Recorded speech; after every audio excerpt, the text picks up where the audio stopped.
and we are here. Hello, everybody. Welcome to another episode of Women of Nerd Culture. We are the Women of Nerd Culture.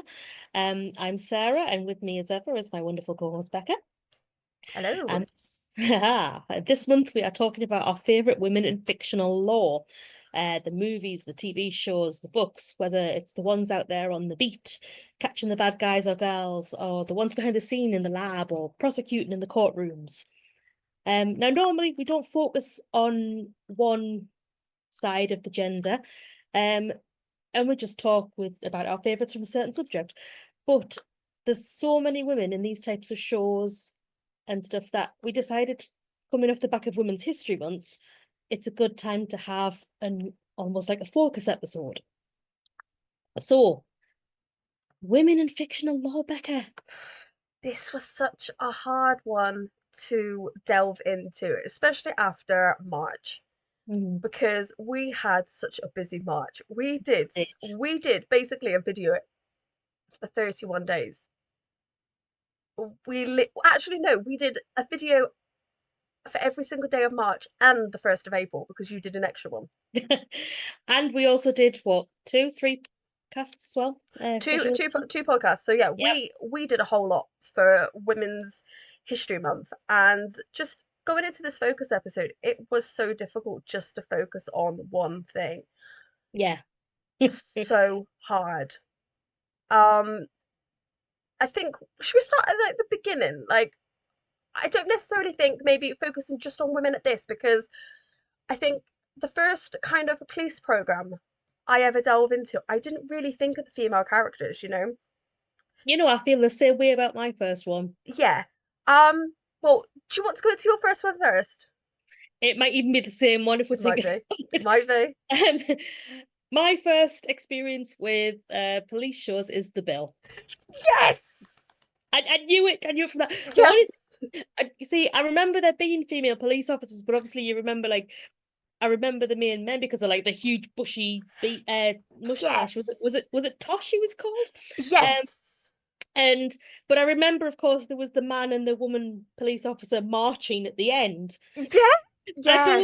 I don't feel like I focused. I might have just been too young to I realise. think I think because obviously when it first started, it wasn't kind of what we later knew. You know, it Yeah. was a very kind of single story episodes focused on realism and, Mm. the day-to-day life policing. And then kind of it got to like the mid 90s, and it kind of shifted more into the soap storytelling kind of Hmm. style. And then even like as it got to kind of like 2005, it kind of got a very kind of darker, grittier tone with more like Yeah. serialized arcs. And there was a lot of deaths, there was a lot of deaths in like some of these storylines. Yeah. But yeah, this is kind of for anyone who's like an American viewer, The Bill is quite essentially British viewing for anyone who was around in the 90s. Um, yeah, it's what even now I can just see, like you said, that man and woman walking along the street and the theme song. Even now Yeah. I can hear it in my head. Well, And not I quite that one, but yeah, and I don't think people realize just how many kind of acting careers were kind of launched in this hmm. program. You've got Yes, like yes. Keira Knightley, Sean Bean, Hmm. David Tennant. They were all there in like the What early years of Sun Hill, the what fictional police station. what I like to think of it as is, you get like something like the X-Files or CSI, and you get loads of random cameos, and it Yeah. was kind of like our version of that, but obviously on a lesser scale because it was like the 90s, and Yeah. I can't remember when it started exactly. Was it a late 80s start? But Um, somewhere around there anyway. But yeah, because I always said you're not a proper actor until you've been in CSI. yeah, If you're an American actor, so yeah, there are certain shows in the UK that you have to have been in to start your career, and a yeah. lot of them are very policing shows. You've got like Mhm. Silent Witness, The Bill, you've got Midsummer Murders. Oh yeah. You've got those shows that are so quite essentially British that Hmm. the actors started. But this is one of the ones that are just I could talk about this program for days. Like when I was doing my notes for this, I kind of focused on the five big storylines that I can remember. Mm. You know, I've got the fire. I don't know if you remember this one because I this can't was remember any stories from the bill, I'll be ah, see, honest. I can. I So really can't. you've got the Sun Hill fire. So it's got one of the most explosive and emotional arcs in the whole of the history because Mm. it was a fire deliberately started in the station Hmm. and it killed six of the officers. Oh And it wow. literally, so you had like several major characters written out. It marked huge tonal shift in like the storytelling. It had like emotional weight and the fallout lasted for tons of episodes. And I think kind of it lasted for months, sort of, because I think we got what, two shows a week? Or was it even maybe one? Oh, I See, don't even remember. I remember it being on all the time. Mm. So maybe it was only one episode, but I don't know. Um, but it kind of it was one of those moments. It was a game changer in British TV audiences because we weren't familiar with so many people being killed off. Like, you know, like Yeah. we'd spent years with some of these characters and it was so realistic. Hmm. It was really groundbreaking, and this is kind of why it's one of the I think we've both kind of, even though you can't remember any of the major plots, I think it's the fact that we kind of remember it as it's that show, as you It know, was the our show. When I think of police and childhood, that was the show that I yeah. immediately comes to mind. Yeah, and I kind of remember it as well because there was some of the other storylines that I can remember. You've got like the Don Beach corruption arc, which Mm. lasted nearly like 8 years. It was like a long-term corruption storytelling. Mm. And it was such a slow burn tension. You know, Beach was a CID officer who slowly, and I mean slowly, this storyline lasted from like 97 to 2004. Um, that he's been corrupt, he's manipulating cases, he's protecting criminals, and he's even like killed off some of his fellow officers. And then he Wow. kind of eventually flees the country, um, and it kind of sparked a massive internal investigation known as the Beach Inquiry. And it led to another cast shakeup and numerous dismissals and registration. And it kind of was one of those storylines that it really tested the viewership Hmm. because, you know, but it also inspired a kind of its own spin-off that I discovered. I don't remember this, but obviously when I was doing my research, it had its own little spin-off called Beach is Back, where this officer must have come back and he was doing Mm. I don't remember this, but this was kind of ITV at the beginning of when they were doing like their own little random spin-offs and Yeah. that type The of name thing. rings a bell, but I don't remember ever watching it or seeing Yeah, it. yeah.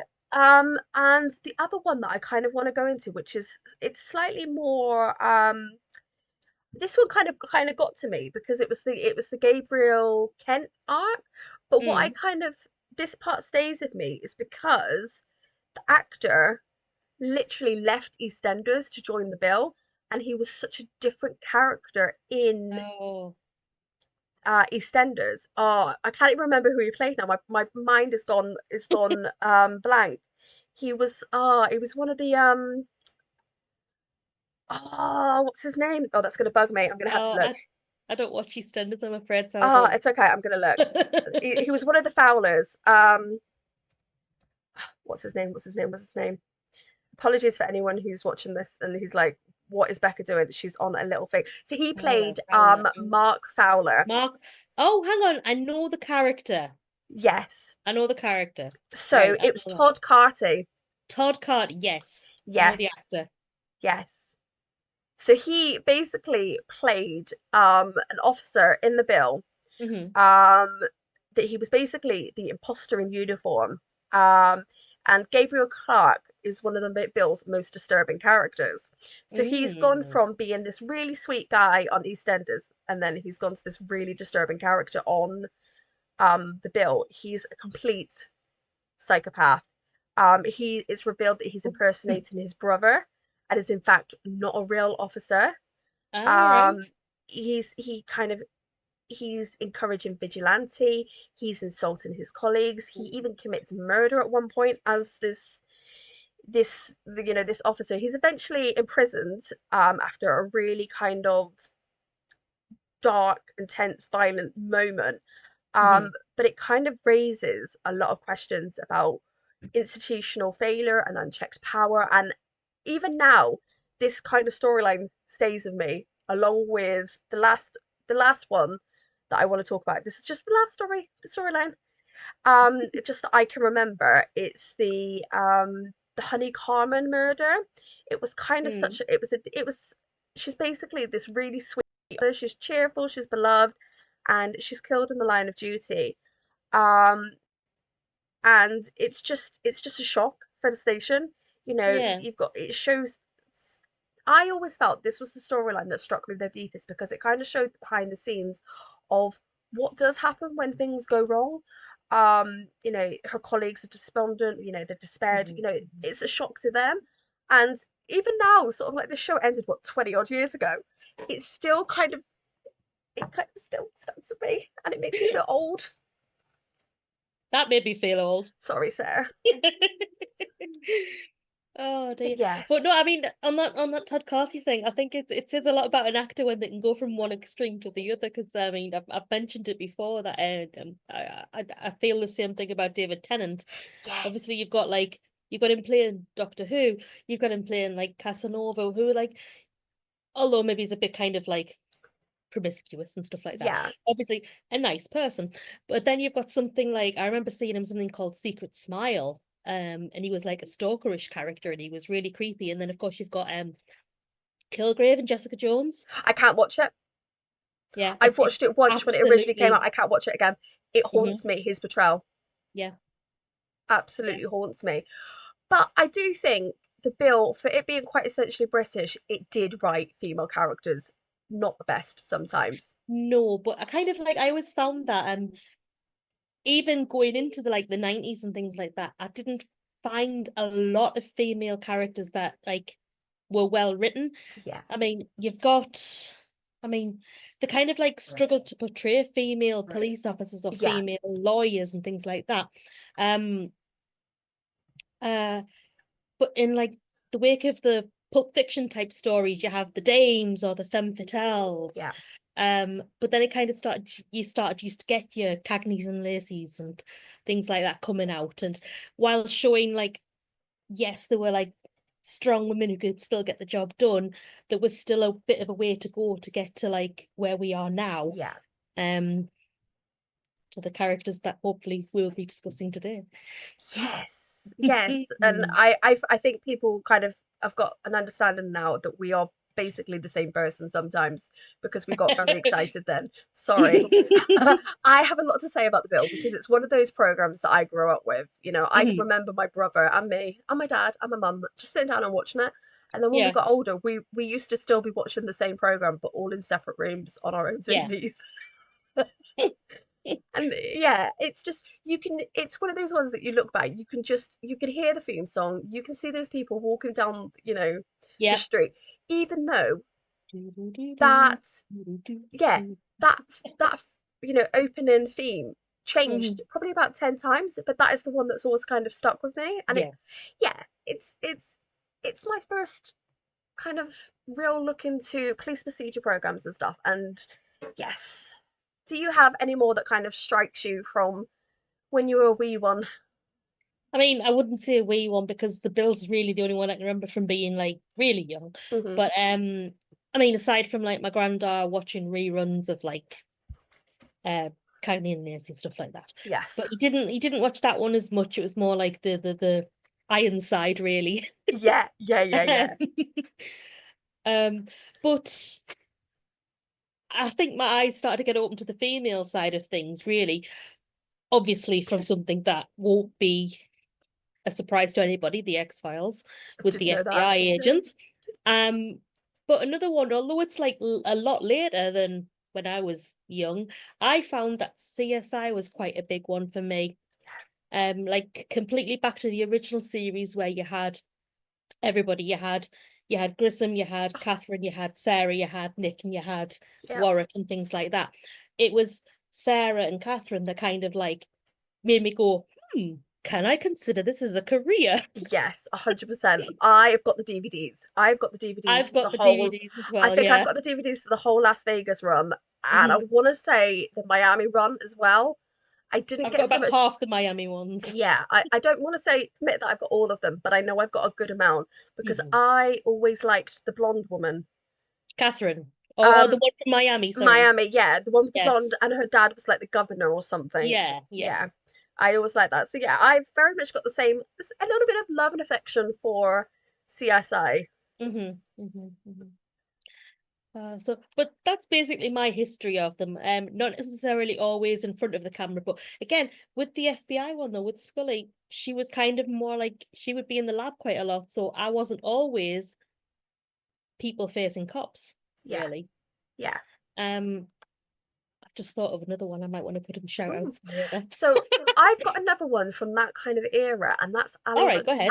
Ally McBeal. Ah, you see, now I never really watched Ally McBeal, but I got a little bit obsessed because it was on Channel 4, and I also randomly got the VHSs of them. I've still got them. I don't know why I've still got them, but I've still got them.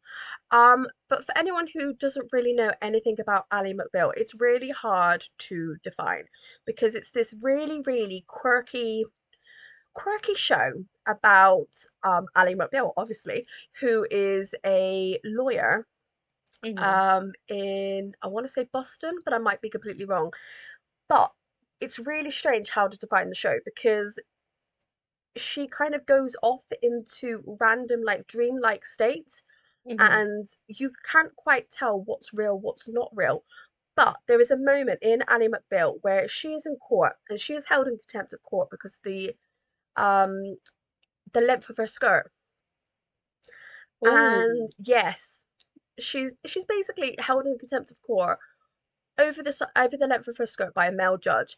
And the other female lawyer stands up for her, and she said there's a back and forth, and this other female lawyer basically calls the male judge out, going, "Why are you looking?"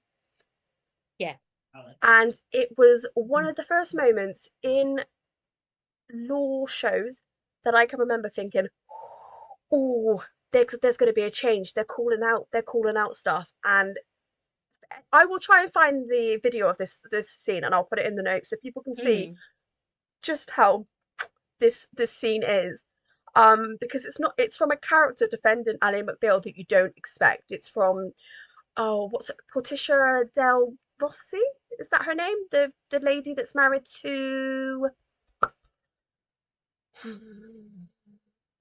Ellen.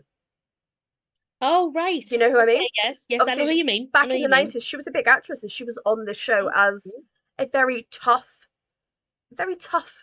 lawyer, and she defends Ali, and it's a character interaction that you don't expect. Mhm. But it was one of the first moments I thought, Ali McBeal, she might not be a character that I like, but the show through her brings up some Yeah. amazing storylines and plots that you just don't expect.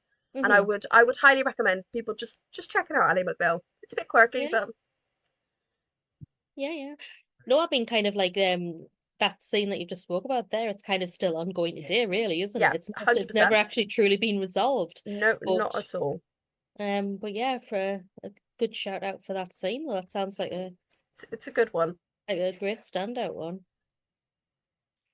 Hmm. So, do you I'll be have? ready to look at our picks, like Yes, our proper picks. yes. Do you want to go first or should I? I will go first. Okay. Just because I've got my notes up on the screen. Um, I want to talk about it's kind of the show Broadchurch. Hmm. But it's about the actress Olivia Colman because she plays the most Olivia amazing Colman. character called DS Ellie Miller. And for anyone who hasn't seen Broadchurch was a program that had 3 seasons, it had 24 episodes, and it was created by Chris Chibnall, who is from Doctor Who and Torchwood. Obviously, that's why we've got David Tennant in it. Hmm. But it's based on a fictional seaside town called Broadchurch in Dorset, which is filmed on the Jurassic Coast, which is the south of England.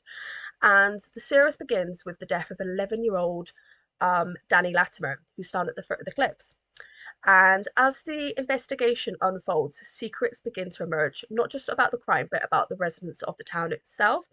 Each kind of season peels back layers of character trauma and consequences. But Olivia Colman's acting in this show is amazing, and she actually won a BAFTA for it, I believe. Um, Peeking over my shoulder here. yes, um, but this is kind of the show that cemented Olivia Colman as one of the most amazing female actresses. But Yeah. her character basically is a local officer who's passed over for David Tennant's role, basically, and Danny was her son's best friend. She's compassionate, she's smart, she's emotionally raw, she knows the local community, and she is the heart of the show. Hmm. And as the kind of show develops over this 24 episodes, she endures so much devastating loss. It's amazing just how the show kind of goes. You've got season one where, for anyone who hasn't seen this, I'm really sorry. This is going to be like a really big spoiler for it, but it turns out that the killer is her husband. So she's kind of got that very devastating aspect, and it's rocking the entire community and, like, Yeah. shattering her world. And she got so much critical acclaim for the handling of the grief and the emotional authenticity of this show. Then you've got Mhm. season two, which is Joe Miller's trial, and it's just horrid. There's just so much fallout, but the character that Olivia Colman plays is absolutely amazing, and she is how I imagine female police officers to be, who are competent at their job. They are emotionally available to their local community. They Hmm. are community policing, and I would recommend just going to look at the show. It's on ITV3, ITV, yeah, ITV. Just I don't know what the app's called, but ITV. You'll find it. It's everywhere. There is an American version. It's not as good, but it does have David Tennant. Make of that of what you will. But Olivia Colman's acting in this is amazing. I love Olivia. Yes. Again, I think it's kind of one of those things where she's got such a range of acting ability as well, because I actually first met Olivia in not personally, but like I first experienced her in the Mitchell and Webb comedy series. Yes. Yeah. So like for me, I don't know which one was, I don't know what was first, but for me, she came from comedy to such a serious role. Yes, and she Um, continues doing these roles. And mhm, yeah, so yeah, I'm looking at my notes, and she did win a BAFTA for this kind of this show, and yeah. it's so well deserved. It's just such an amazing program, and it's I think it elevated British crime drama with Mhm, how much emotional intelligence and yeah. kind of the visual poetry. You had some amazing scenes of like of Dorset, of just being like what it's like to be in a small town in England on the south Mhm, coast. mhm. It's an amazing show, and I don't think it gets enough credit because of how long it's been since then. But I can remember the hype around this series. Have you ever seen it? I've seen the first season. I don't know why I didn't watch the rest of it, but I remember all the hype about like finding the killer and things like Yeah, that. yeah, yeah. But Olivia Colman's performance in it is Mhm. amazing, and it I would want her to be my local police officer. Yeah. Even with the drama around her husband and stuff, I would still support her and want her to be community policing in our area. Mm, nice. Good choice. Good Yes. choice What there. about Yeah. you? I've gone for something a bit lighter. Okay. My first choice is Rosa from Brooklyn Nine-Nine. Ah, yes, my girl. I mean, how Yeah, could you ignore this character? I mean, I love Stephanie Beatrice as it is, but I mean, you can't deny that this character is a complete and utter badass. yeah, Um, but she's not totally without emotion. Yes, she doesn't show it very often, yeah, but she has shown it at specific times during the show. yeah, You know, when it comes to like the puppies, I will kill everyone who hurts you. Um, and when Amy gives birth, obviously, and like she's kind of like softens a bit, and she's going, "No, I'm Auntie Roro." yeah. Um, also, her dad is Danny Trejo. Yes, but do you know Um, something? I get her very confused with another actress. mm, Like really, really confused to the point I've just had to check what actress you are on about because I don't want to get her wrong. Um, I get her very, very, very, and I mean very confused with the actress who was in Agatha. Aubrey Plaza Yeah. or Catherine Hahn.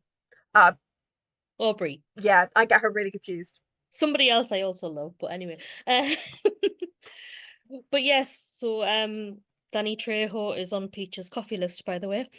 Um, anyway, yes. So Rosa, she's got an impressive weapon selection. She's got a panic room. She's secretive about where she lives. She's very protective of herself outside of the police, which I can completely understand. Um, you don't want like every person that you arrest knowing anything about you, really.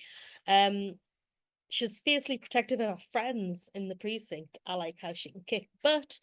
I like her relationship with Jake. Like they've known each other so long, they're basically best friends, and you know, they don't need to explain their hunches to each other. They just kind of go 1,000 press ups, and that's it. It's just trust me, Yeah. and they just go with it.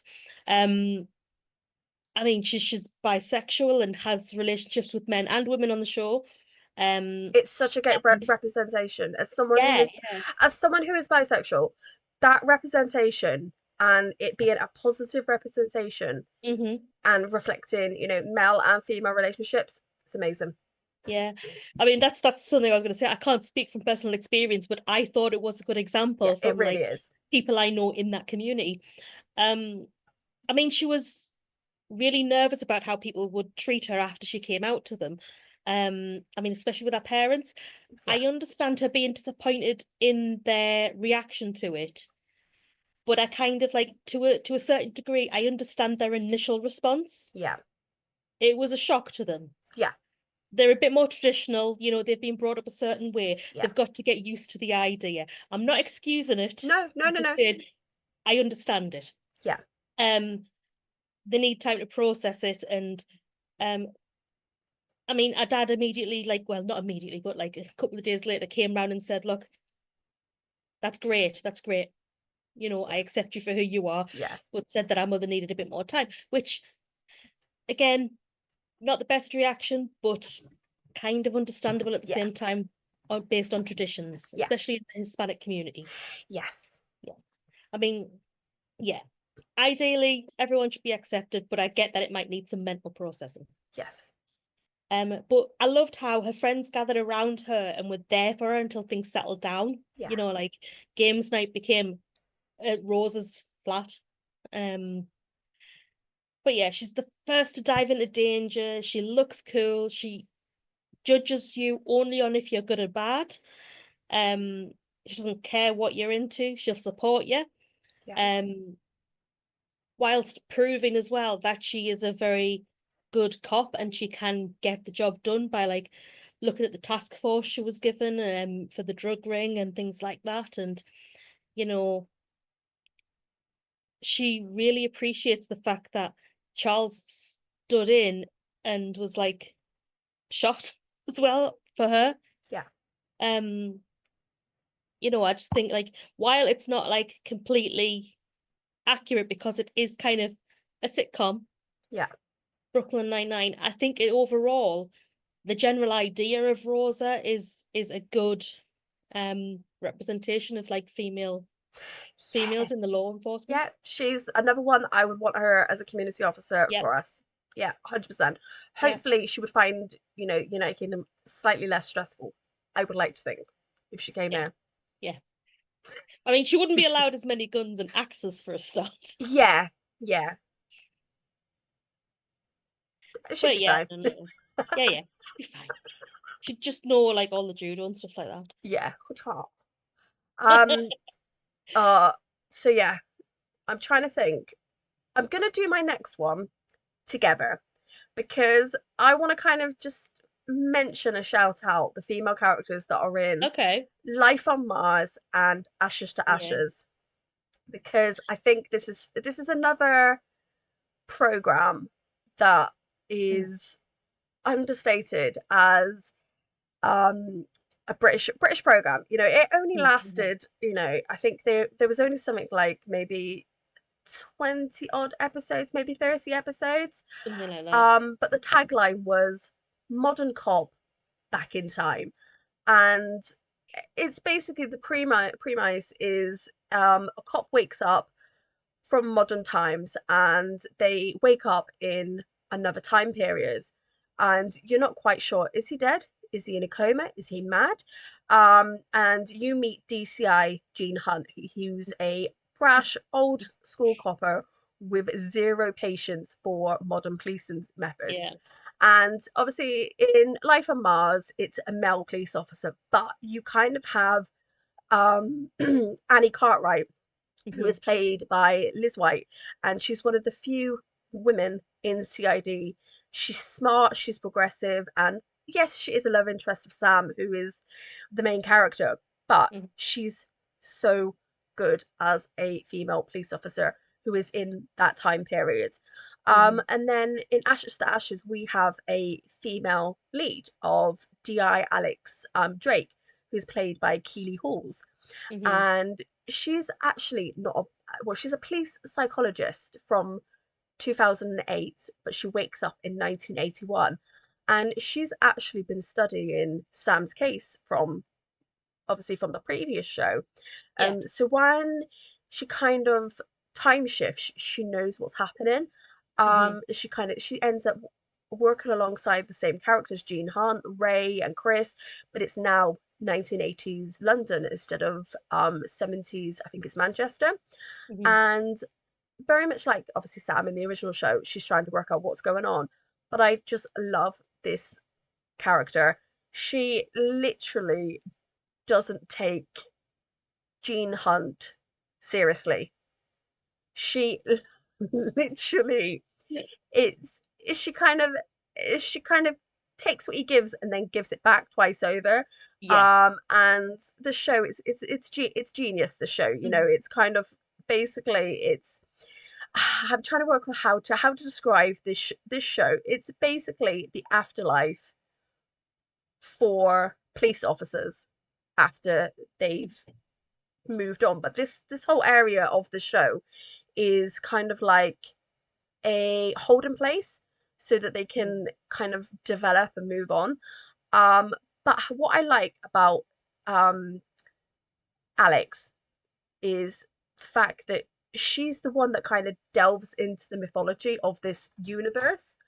Um, and she's just this show is a perfect nostalgia show because it shows you the 80s, it shows you the 90s, it shows you the 70s, and the women police officers in it are not the type of women that you expect to be from this time period.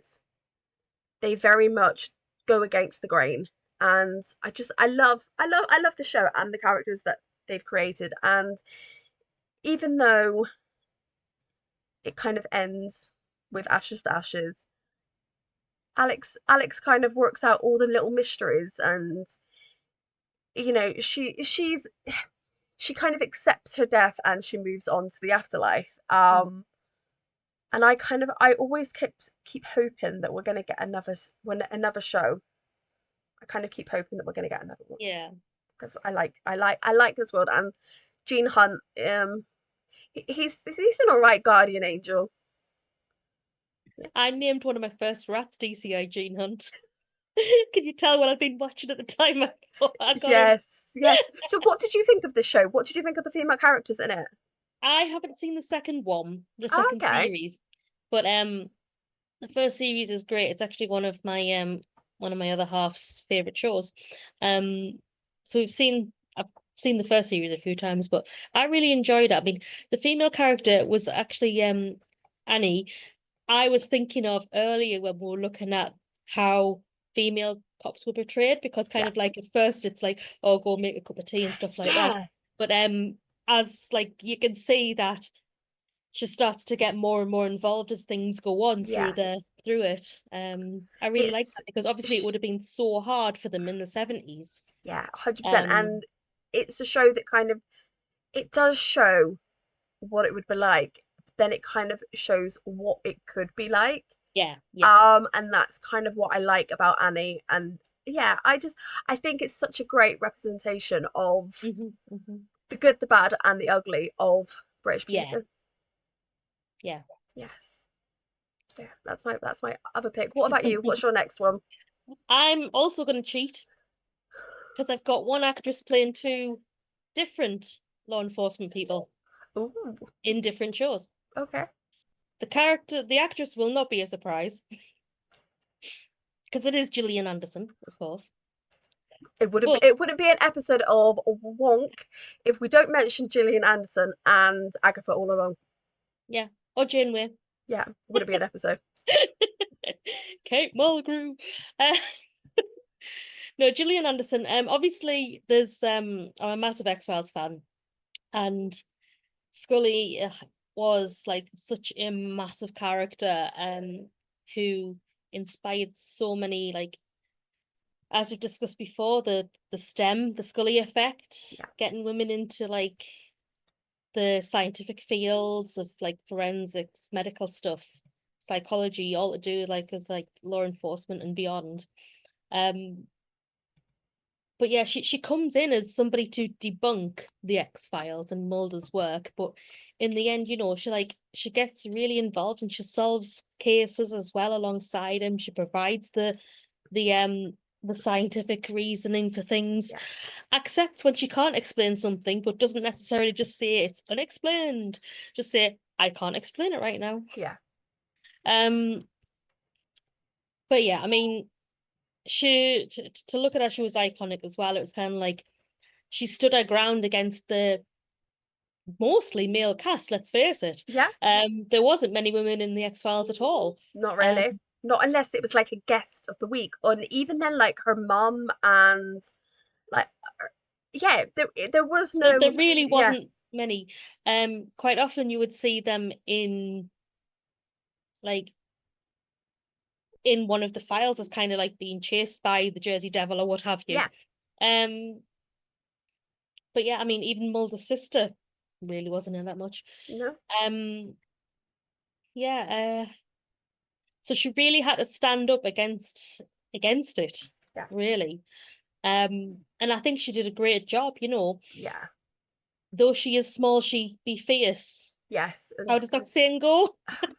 Though she is something like little, that, she is fierce, something like that. something like But yeah, that. yeah. I mean, compared to like David Duchovny, Gillian was quite petite, Yes, in stature, and they often had to get her a box to try and keep her in shot with him to stand on. But no, I think like her acting really stood up, and proved a point. And again, you didn't really hear about many. I mean, I'm not saying that there weren't, because there were female FBI agents in the 90s, but you didn't really hear about them much in TV shows no, or not at movies, all. things like that.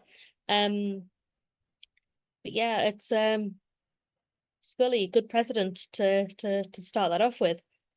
But the other one, Gillian also played a detective. I think she was a superintendent. What's it? La, la, la, la.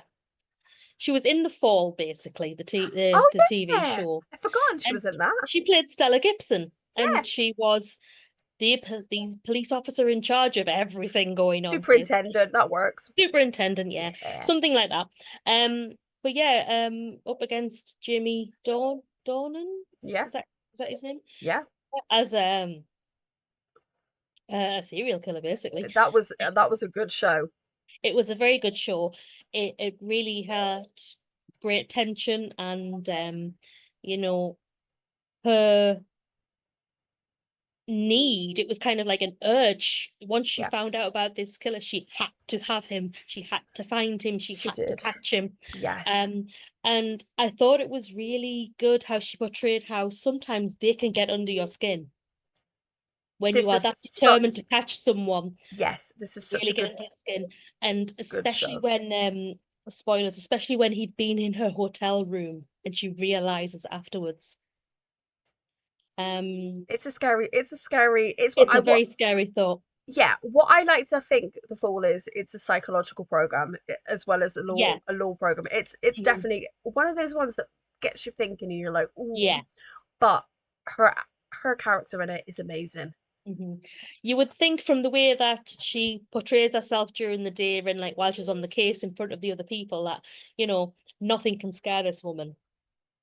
You know, she wasn't put off by like the violence Yeah. of the murders. She was more concerned about getting that person off the street. Hmm. Um, but then to have again go back to the hotel room when she realizes to have that vulnerability as well. Um, but yeah, I think it was again a really good portrayal of a female police officer in charge. Yeah. You know, she didn't let things shake her in Not front at of all. everybody. She held it kind of like steady. Kind of looking again like at Helen Mirren in Prime Suspect. Again, in the lead, Yes. holding her own, leading everybody else. But Yes. yeah, I quite enjoyed Stella, and I know that Gillian has said in the past that she would be up for playing her in another season or two of it. So Yes. I keep my fingers crossed for that one. Yes. Okay. I think this one might be one that we might share because I think you might have wrote about this as well. And Yeah, that is iZombie. No? I haven't wrote about it, but she is in my shout outs. Yes, I love this program and the fact that we have Liv Moore, who is played by the amazing Rose McIver, who I Liv Moore, love. what a pun of a name. But every character in this program has a pun. Yeah. It's every single name. But Liv is an amazing character. hmm She's a brilliant medical resident whose life is literally turned upside down when she's scratched by a zombie at a boat party and wakes up Yeah. undead. She quits her job. She starts working at Seattle's morgue to feed her new craving for brains, but ethical brains, of course. And the twist in this program is when she eats the brains, she temporarily inherits the memories, personalities, and skills of the deceased person, turning her into a kind of quirky psychic detective. Yeah. And she uses these abilities to help solve murders while hiding her zombie identity. And this character, I've got to shout this out before I get any further, is I love Rose McIver. I loved her Yeah. when she was in Power Rangers because hmm she was in Power Rangers before she kind of got famous over there. She was in iZombie, but I love her in Ghosts as well. And if you haven't seen the American version of Ghosts, you've got to go check it out I haven't because seen the American one, no. it's brilliant. But Liv Moore is the person that I want to have my back if something terrible ever happens, Yeah. because she's sarcastic, she's smart, she is emotionally resilient, and the fact that she is so torn between human emotion and zombie detachment. Um, and the fact that she's just an amazing character all over. hmm And then obviously we've got Ravi, who is like her Ravi's such a great character. I love he's Ravi. the nerdy morgue pathologist, and he's Liv's best friend and confidant, and he is dedicated to finding the cure for zombieism. hmm He's one of the best sidekicks. So if we ever do a sidekick episode, he's going to be one of my picks. Um, but this character is amazing because initially everyone thinks she's psychic, and um yeah, so it's very much, the first season is very crime of the week, and I prefer these Yeah. episodes over what happens later in the series. Yes, I like um Crime of the Week stuff. yeah, where she's trying to adjust to her zombie life, she's trying to hide her secrets, solve murders. It gets more complicated, when you get to season 2 with Max Rager, an energy drink company that's linked to Yeah. zombieisms. You've got more zombies, more chaos, more conspiracies. But Liv is an amazing character throughout all of this. Mhm. You know, she even when like the city is walled off, it's basically named as the official zombie city. Mhm. And there's like a tense coexistence between humans and zombies. Liv becomes renegade. She's basically Yeah. a smuggler. She's smuggling sick people in and turning them into zombies to save them. Yeah. Um, and it's an amazing show. Why it works is because it balances that fun with real emotional weight. And Rose McIver, she literally just shines through with all these constantly shifting personas, Mhm. from like frat boy to dominatrix to country singer. And Yeah. the character just constantly emotionally involves, and it's just such a good example of not a police officer, because obviously she's not a police officer, she's Mhm. someone who works behind the scenes. But this show is such a good representation of that. Everyone is important Mhm. in the running of getting justice, basically. Yeah. And this is one of the best examples, I think. I don't think, other than maybe Silent Witness, and what's the other one that I want to say? Oh no, Silent Witness. It's just I'm thinking of it in two different eras. Um, Mhm. it's a good example. Yeah, yeah, Yeah, yeah, I really enjoyed it as well. I mean, I wasn't sure what to make of it when I first sat down to watch it, but it very, very quickly won me over. Um, it's kind of like another example, I think, of I mean, like I've mentioned the CSI shows, how important clues and evidence yeah, and the actual autopsy is to solving some murders. yeah, Um, it's kind of like an extra, extra spin on it. yeah. But what I It's quite very like, important that she has the brain to solve the murder. yeah, and what I kind of like, it's kind of described as Buffy the Vampire Slayer meets Castle meets The Walking Dead, but with Mm, snarkier dialogue. And I kind of yeah. 100% agree, because Liv Moore is a brilliant character, and obviously it's Mhm. it's a brilliant pun, but it's a good, because also it came from comics, and Yeah. I wasn't sure whether it would do a good crossover from comics.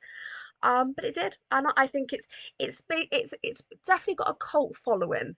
It's not Mhm. as mainstream as other CSI related shows, Yeah. Yeah. but it's still up there, and I like it, and I like the character of Liv Moore. Yes. Yes. Yes. I think it was a really good show.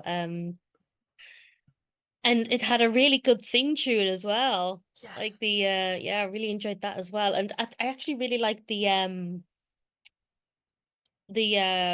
animation, Yeah. the like animation of the intro as well. I think that Yeah. it was just all something a little bit different, wasn't it? It was, and that's Kind of why like I don't think it got as famous as it was, because I don't no, think we were prepared for that type of crossover.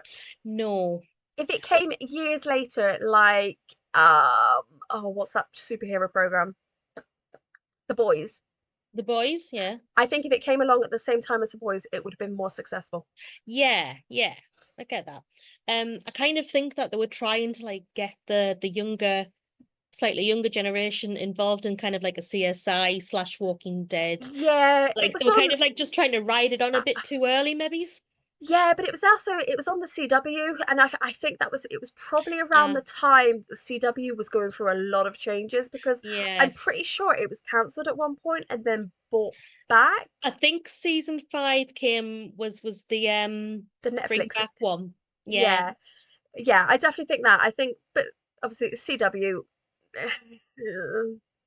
it's one of those ones. Yeah, the you see the CW did a lot of supernatural, so I'm kind of like, with that. Yeah. What's your next pick though? Well, I've gone for something a little bit different on this one, Okay. because this character is supposedly very loosely based on a real person, but Hmm. As far as I'm aware, it is very loose, as in we don't. Okay.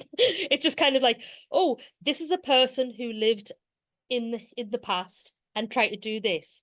Let's take that and make a story Ooh, out of it, okay. I right? think I know who this is. Yeah, I'm gonna go with the law according to Lydia Poet. So I'm going with Lydia Poet. Not who I thought it was. No. No, not who I thought it was. Now, this is something I discovered of just randomly on Netflix one day. It's Italian, it's an Italian show. So you do have to watch it in sub or dub. Um, but I really enjoyed this. It's about Italy's first female lawyer. Ah, Now, she isn't a lawyer in the show, right. but she's trying to be because her brother's a lawyer and she helps him a lot with his cases. Yeah. Right, and she has her own adventures. She gets caught up in some kind of like revolution, and things like that as well. But she there's scenes where women are trying to get the vote. There's scenes where she's in court trying to get a license to practice law, and they're just kind of like saying, "No, you're a woman. Go away, go away." But like she's still kind of going away and doing her own thing, and in the background she's moving things forward for women to become lawyers in Yeah. Italy. And I just really enjoyed it because like it is kind of like it's got a little bit of criminal of the week, but there is an underlying arc of like for Yeah. some characters. um but yeah, it's just kind of like how she gets through life as a woman in Italy at the time. I can't remember when it's based. Oh my God. Um, was it the 1800s, something like that? I've got in my head that it was based in the 1800s anyway. But yeah, it's her trying to help people who need lawyers and things like that. In that, and I just think like there's two seasons so far, and it did say that there was going to be a third at the end of it, so I'm quite looking forward to that. I don't know when it's going to happen, but the law according to Lydia Poet. I like that. That It's it it's it's it's sounds like a fun one. yeah, you can't just watch it and leave it on in the background. You do actually have to obviously do Yeah. it if you're watching it with subtitles and things. But Yeah. no, I quite enjoyed it. Okay. I've got my last one, Right. and I don't think it's any surprise because she's been staring at us throughout this whole show, and that is Olivia Benson from Law and Order SUV Mm, because I think she's one of the best characters ever to grace us on television, yeah. film, comics. I think Olivia Benson absolutely kicks ass, and she doesn't even take names because she doesn't need to because she's that awesome. Um, for anyone who doesn't really know anything about Law and Order SUV, it started in 1999 and it is still running. It's on season 25, I believe, and counting. It's got Wow. over 550 episodes. It's one of the longest running live action primetime series in US history. Hmm. And basically, the premise is SUV follows an elite squad of New York PD detective who investigate um, offences that are quite nasty. They're very, very nasty. They involve Hmm. children, domestic violence, and other particularly sensitive cases. And it very much walks a tightrope between being a procedural drama, emotional storytelling, and social commentary. And each episode typically kind of has the same format. Opens with a discovery or a victim report, Hmm. investigates the crime, interviews forensics and legal wrangling, and then ends in an arrest or a trial, and sometimes even both. And Olivia Benson is literally right there at the beginning. She starts off as a detective in the show, and then she ends up as the captain. She is an absolute survivor, empathic, relentless, and she is the moral heart of the show. Hmm. Mariska's performance, because has won her an Emmy, a Globe, and turned her into an advocate for real world survivors because she's actually created her own um, foundation. It's called the Joyful Heart Foundation, and it helps survivors of SA violence. Um, and the character, I think it's just she's amazing. The character, she goes through so much, but she Hmm. is right there for her team. She's right there for victims wanting to get justice, and it's one of those programs that you can jump into at any point and you will see it. I basically binge watched this program when I was on maternity leave, like every day, twice a day, 4 times a day, Mm. middle of the night. This Olivia Benson was there for me when I was, you know, night feeds. She was there. She's my girl She was even basically. there for you when you needed her. Yeah, she was there for me. You know, I literally for the first year of my daughter's life, it was me, Tiny One, and Olivia Benson. Okay. But yeah, it's she's a great character, and the fact that Taylor Swift has also named her cat after this character, Mhm. yeah, just go check it out, and yeah, Yeah. yes, Yeah. I mean she's the face of it, like yes. um no matter what She like article, outdoes Ice-T. yeah. No matter what article or advertisement I've seen for this show, she is front and center, and Yeah, that's really great as well. yeah, Just to have like the female lead is yeah. that important place in it. Even back in like the 90s when it first Hmm. started, and she had oh, what was his name? What was his name? What was his name? Stabler. You know, Christopher Maloney, Oh yes, has her yes. like original partner. Hmm. Um, she was still, I would say, the face of it. Yeah, And yeah, obviously then Ice-T became her partner, and I think this is possibly um one of his best moves, Ice-T, because he's yeah. brilliant. He's a great character as well. He's another one that I would have as a sidekick. Yeah, But yeah, no, cool. I think Olivia Benson, she would definitely be another police officer I would want in my police force. I've got a feeling that you really want to do a sidekick episode now Yeah, after. I think I might have to. um, I haven't wrote anything major about like anybody else, but I have got quite a few shout outs that to look at, Let's obviously. get to the Just shout outs. let's get to the shout outs. I mean, obviously for me, we've got one I've mentioned already, Sarah and Catherine on CSI. The original CSIs from the original series, um, pretty much in it all the way through to the end. I know Yeah, like they've both had like the odd season in or out, but they yeah, have both came back for like the later seasons right to the end. Um, using their intelligence and skill in the field to solve crimes that aren't always straightforward. Um, you know, it's not just about being out there on the beat and arresting people. It's kind of like you've got to look at the evidence, you've got to analyze the evidence, yeah, you've got to decipher what it yeah. means. Um, in order to do that. I've got How Can You Have a Female Detective podcast without mentioning Jessica Fletcher? Yes, I would be disappointed if Um, neither of us from mentioned Murder her. She Wrote, of Yeah, course, Angela Lansbury. Um, and not even like she wasn't even a detective, she was just a writer. yeah, yeah. And somehow she got round to solving all these crimes, kind of like a personal PI. Um, but yeah, I mean, she's just classic because you wouldn't expect it to like be like she just looked kind of like an older lady She was a in like nana. in society. She was Nana. You wouldn't expect her to notice things she notices. Um, I mean, I'm honestly I'm wondering whether that was kind of like the inspiration for Castle. 100%.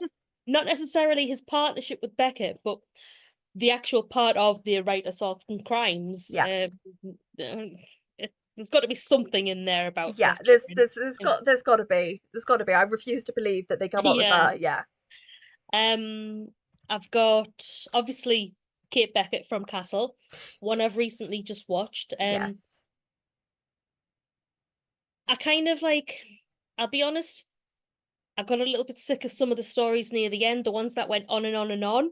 Um, yeah. but It's a rough go at the end. yeah, but I really enjoyed the Crime of the Week episodes and the fact that she was in charge of all the male detectives. The male detectives were almost portrayed as a little bit dumb, and Yeah, she was the one that yeah, knew how to do things. yeah, Um, don't get me wrong, I loved them.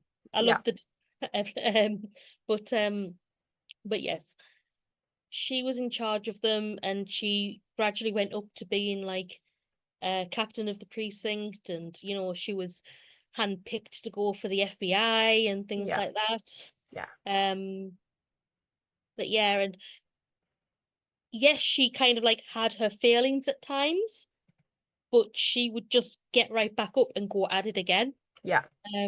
I liked that about her. Um, I don't think you can really do much about FBI agents without mentioning Clarice, Yeah. Yeah. from Silence of the Lambs. Standing up and like just literally a pane of glass separating you from one of the most like vicious people on the planet, Yeah. the scariest people on the planet. Anthony Hopkins was terrifying in that. Yeah. He still traumatizes me now. Yeah, yeah. Um, but yes, again, relentless in her pursuit of bringing everything to justice and all that. Um, and my final one, I've got one that I was quite late to. Sorry, I am talking quite a bit at the minute. The final one that I've got was Veronica Mars. Yes. I was quite late to watching Veronica Mars. I actually only watched it about 2 years ago. Um, and I really enjoyed it. The fact that she was seen as kind of like an outsider in school. She was the one who was a little bit freaky. We don't want to hang with her Yeah. type of thing. But it was because she was in a school with lots of rich kids and she wasn't really a rich kid. And yeah, but how people, even though they didn't like her, they would still go to her because they knew she had the skills to do what was needed to be done, what the investigations needed to be doing.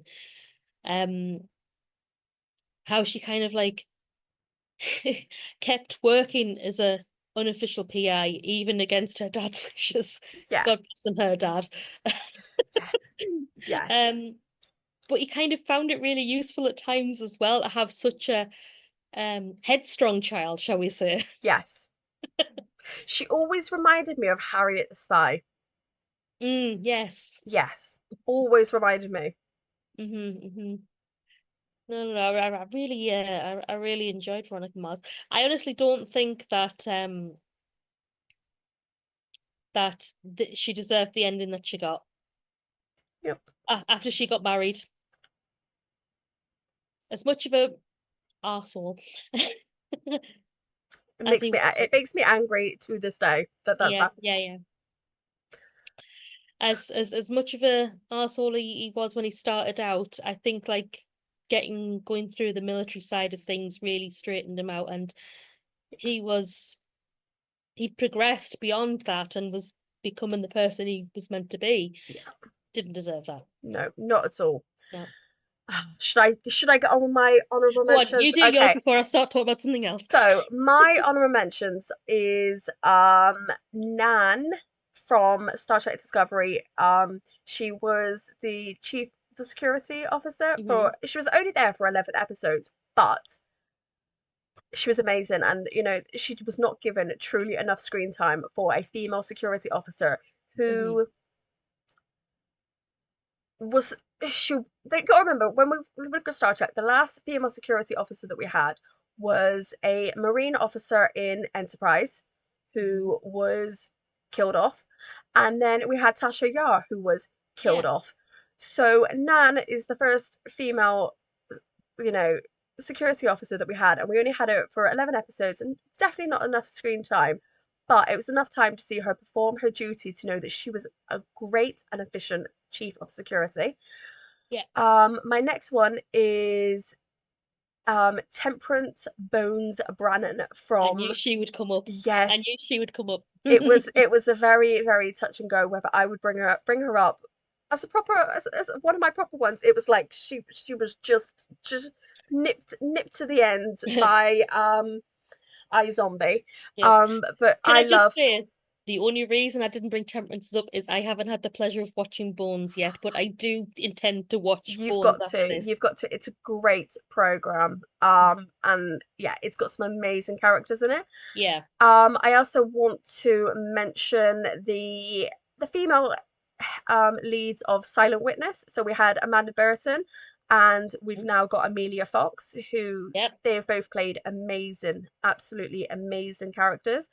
And another one I want to do is Sister Bonanita, who is on a BBC daytime drama program who goes around solving crime, and she's a nun, and I think she's an amazing character. And it's in the Father Brown universe. Yes, yes. I I would, was going to say, is that the one from Father Brown? yes, but she's got her Yeah. own show, and Mm. I think it's brilliant, and I love this show. I've not actually seen her show. I've seen the Father Brown one a few times, but not seen Yes, her solo one. yes, So. I would highly recommend it. It's good. Mhm. But yes, that's us done with our Whee! focus on Law and Order. Well, not the show, just in general. Yes, yes, but we could probably do an episode just on that. We probably could, to be Yeah, honest. But right, so next episode we've got something slightly different in store. With it being Star Wars month, that is May, we're going to talk about one specific character from the films and discuss them in depth. Um, why don't our viewers comment below to see if they can guess who we're going to talk about? Alongside obviously telling us who your favorite female from like fictional lore is. Um, so this episode that you've just listened to now, it will be available to listen to on wherever you get your podcasts on Tuesday, audio for audio listeners. Um, Also coming up, we've got the main Nerdy Up North podcast tomorrow on Sunday. We've got Monsters Up North on Mondays. We've got Top Grumps on Tuesdays. There are Rumblecast is normally on a Wednesday, but that's only once a month, so that's whenever they've chosen their which match to watch and yeah. discuss it. We'll have Anime Club on Fridays. There's Countdown to Doomsdays every other week on Saturday. Loads going on in the Nerdy Up North community.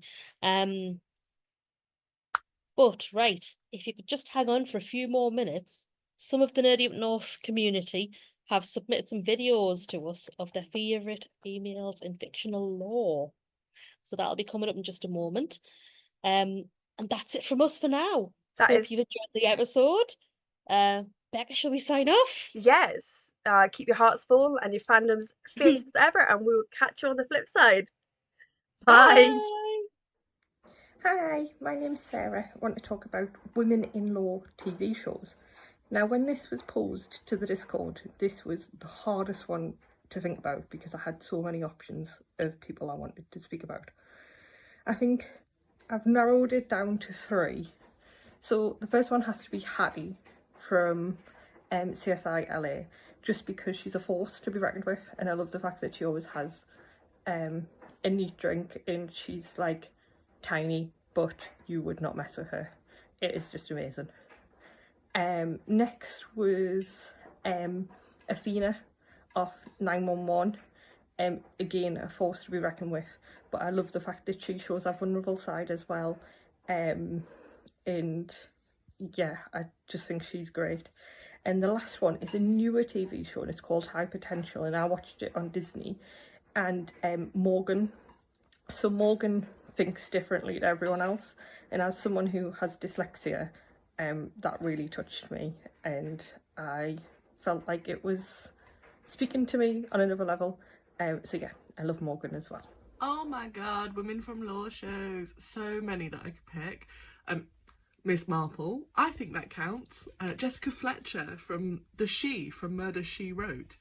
But actually, the person I'm going to be choosing is from Criminal Minds, and it is the inestimable Garcia. And the reason that I picked Garcia is because she's weird, she's smart, she's sassy, she's always got like a good comeback. She's also one of the first plus size women that was allowed to be like, or that I kind of witnessed on telly, who was allowed to be flirty, was allowed to be fun. And then just when you think that she's relegated to the back room forever, she faces like genuine peril and survives. She's a survivor, she's a fighter, and I love her to pieces. Go Garcia!